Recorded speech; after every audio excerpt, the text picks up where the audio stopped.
Good evening, everyone. So you have a choice. Vous avez un choix. Vous voulez m'entendre en français or would you like to hear me in English? En italien.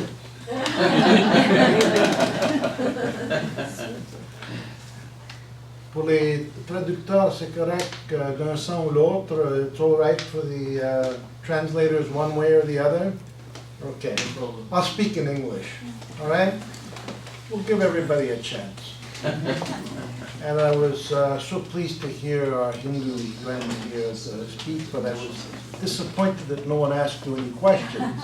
I'll stay back for you. So I represent the unification movement. And those of you that are old enough may remember that a long time ago, in the last century, we were considered a cult. But as most historians of religion will tell you, a cult plus time becomes a religion.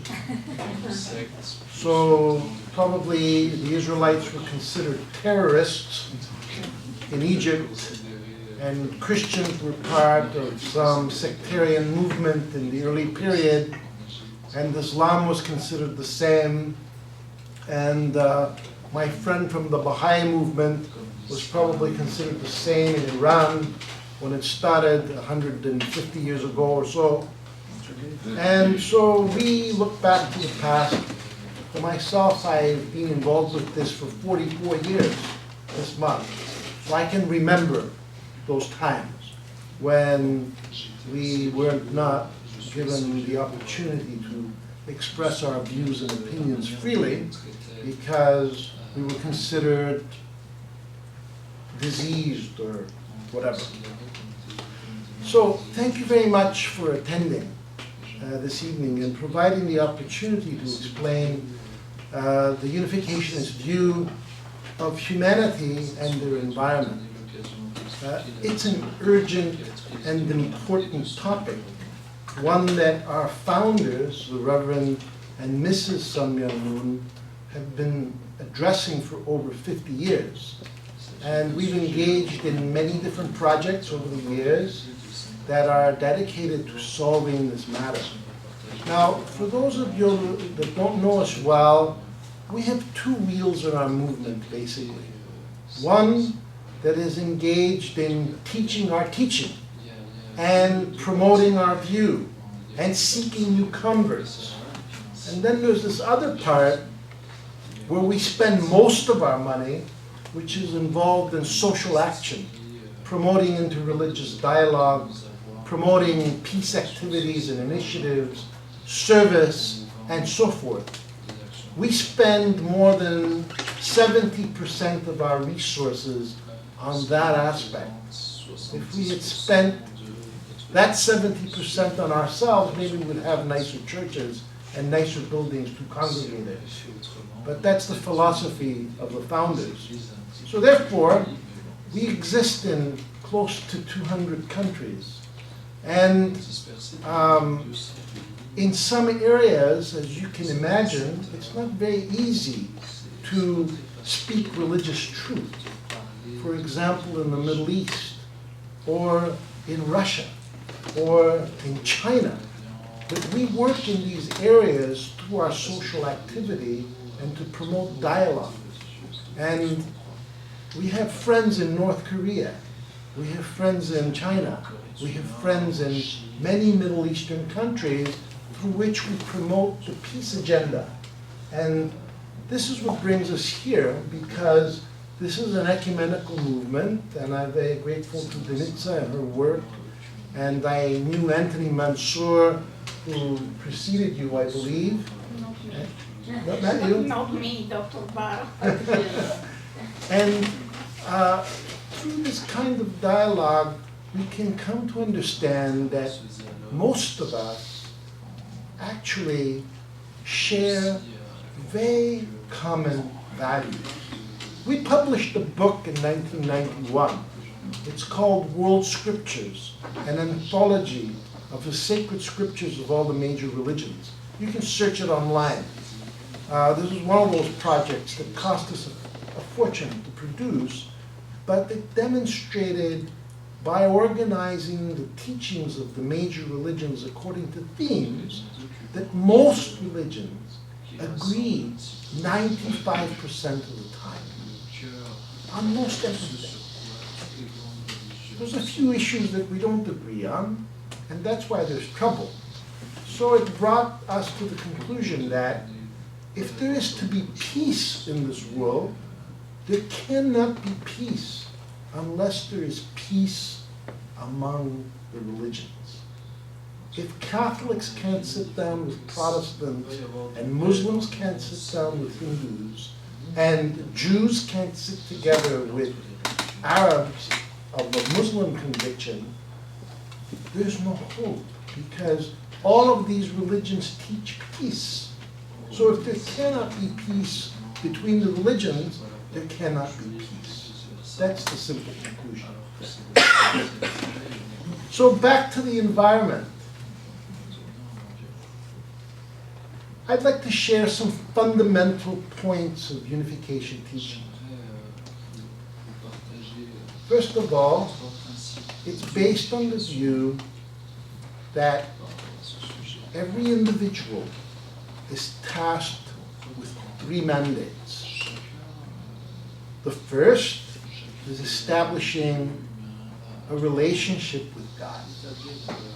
Or for those that don't share religious values, to have a relationship with ultimate reality or principles and laws that they live their lives by.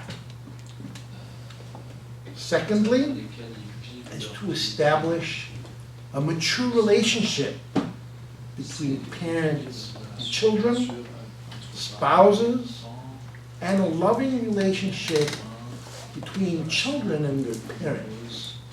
On this base is the possibility for establishing a harmonious family and principled relationships with everybody else. Because what we learn in our family is expressed in every other relationship that we have. So if we don't have love in our family, if we don't learn to love in our family, there's little chance that we'll learn it anywhere else. So a core point is the importance and sanctity of the family. So one of the things that Reverend Moon was most famous for is conducting these international mass weddings. And people laugh, but actually the reason for that is to promote that the way to peace is through marriage and the family. So, our teaching encourages Jews to marry Muslims and Christians who are Catholic to marry Protestants and Hindus to marry Sikhs and so on. Why? Because if we can marry, there's a better chance that our children will live in peace. Now, I was born here in Montreal. Je suis né ici à La Chine. I'm from China, from the southwestern part of Montreal. And I grew up in an Italian family. Did you notice? But I married a Japanese lady, and my mother was shocked. She was completely distraught when she learned this 38 years ago. It took her 25 years to apologize to my wife that she treated her so badly at the beginning. We got along. But this is how the mentality of the generation that grew up 70, 80, 90 years ago was trained. We were ethnocentric. We were racist. It's not the case anymore, right? We don't find any people like that anymore, right? Of course not. Well, I'm teasing you. We have a long way to go, right? Now, that's the first and the second point. And I could talk about these 2 points for a long time, but my time is limited. I won't take as much time as my colleagues do. The third point, the third goal in life is to be mature custodians of the environment in which we live. Now, Google Translate had a hard time with that word custodian, because I usually write my speeches in English and then try Google Translate, and then I look at some of the words and I think, there's something wrong here. But it's to take care of the environment.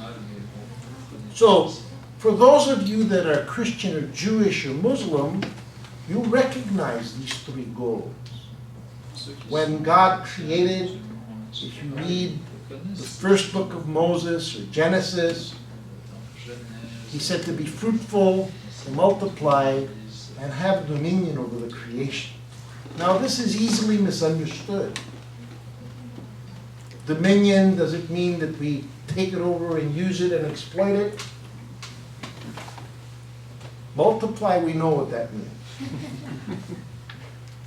And to be fruitful means, like a tree grows to maturity and bears fruit, we also should become mature human beings.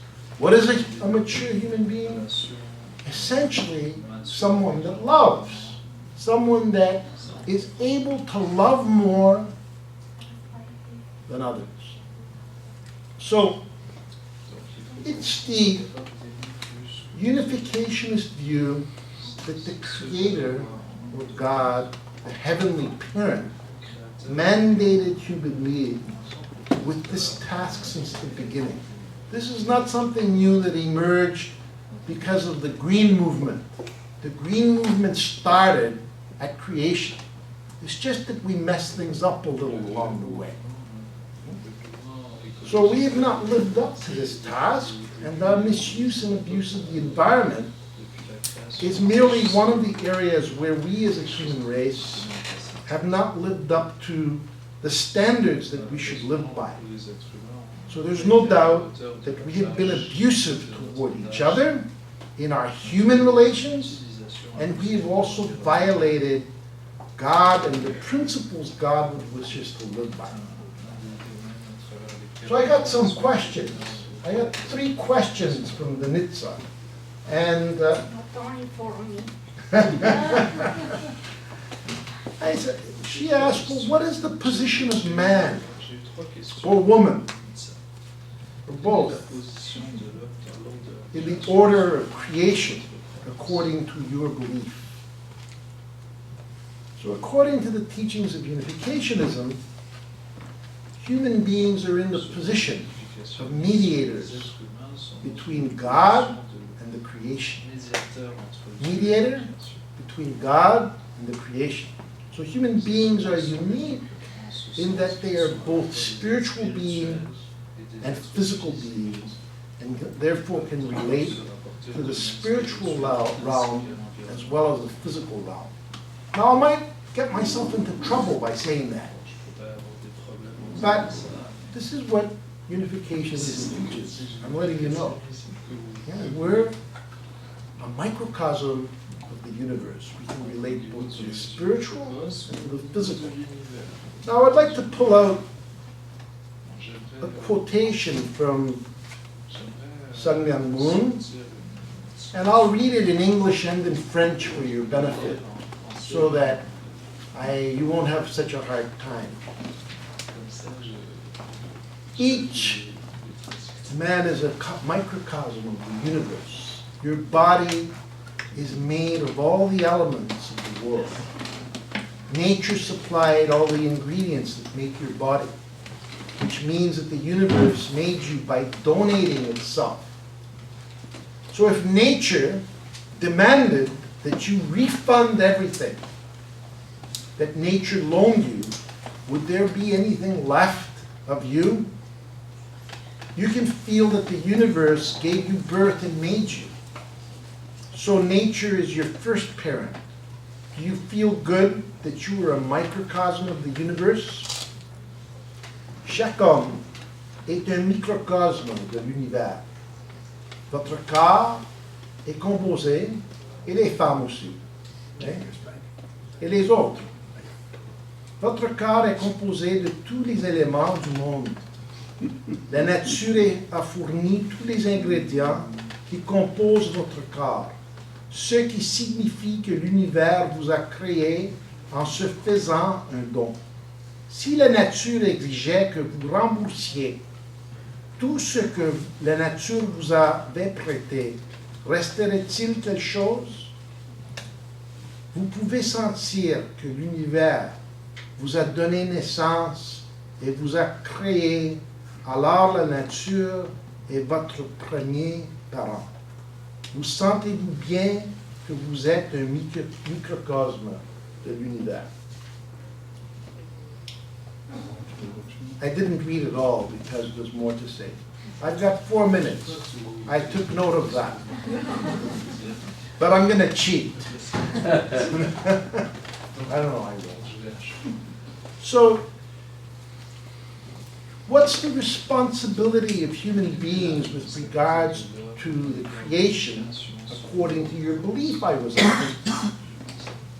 The responsibility of human beings is to be guardians of nature, of creation. In the eyes of unificationism, God blessed human beings with 3 mandates. To be fruitful, which means to develop personally as mature men and women. To multiply, which means to establish families of true love. And to improve social relations. And thirdly, it's about becoming good caregivers and caretakers of the environment. The biblical domination over creation means not only caring for creation, but also improving the environment that we live in. So, when I was young, we used to go swimming in Lac Saint Louis. And it wasn't clean as it is today. But we didn't know. We didn't know because mass media had not informed us. We weren't aware. But we went swimming there anyways. There was junk in there was garbage in there was pollution, but we did it. Now, our task is to clean up the river. Our task is to improve the environment. We make mistakes. And we've got to deal with this as quickly as possible. So what can we do as believers? And this is the last point. And I'm gone down to 2 minutes. In the face of the ecological emergency. Recently we had Greta here, and everybody's worried. Some people don't agree with her, right? And some people do. Hey, in unification, we take a mitigating or moderate view of everything because we understand that not everyone can agree with everything. But she's got a point. I'll say that. She's got a point. Her point is important. Look, get on the case. Deal with it. So as believers, we first must become aware of the role of being caretakers of nature. It starts with small things, like cleaning our room. Right? So this is one thing that we need to tell people. Look, you want to save the planet? How about cleaning your room? How about making sure that your environment is in order at home? And it's hard to tackle the larger issues unless we deal with the small ones. Secondly, believers should seek to introduce concepts such as the importance of interdependence. We can't do it alone. The environmental problem is not a Catholic problem. It's not a Jewish problem. It's not a Hindu problem. It's not a Sikh problem or a Muslim problem. It's the problem of everybody. So religious people should collaborate. They should find ways to clean the park together, for example. Or clean Lac Saint Louis so that I can go swimming again and not be worried. And thirdly, we should explore universally shared values that transcend our minor theological differences. So every religious person, I have 1 minute left, right? Almost. My clock's a little slower than yours. So finally, we should organize interreligious actions that sensitize believers and non-believers. I think that's the next step in interreligious dialogue. We don't only talk and dialogue and sit around in the coffee shop until we've had too much coffee, right? But we actually get involved in service activities in our communities that can have a wider impact on society. So I know we're all on the same team. We're even better than the Montreal Canadiens. And we can do a lot if we collaborate together. So that's the basic message of unification. Wonderful.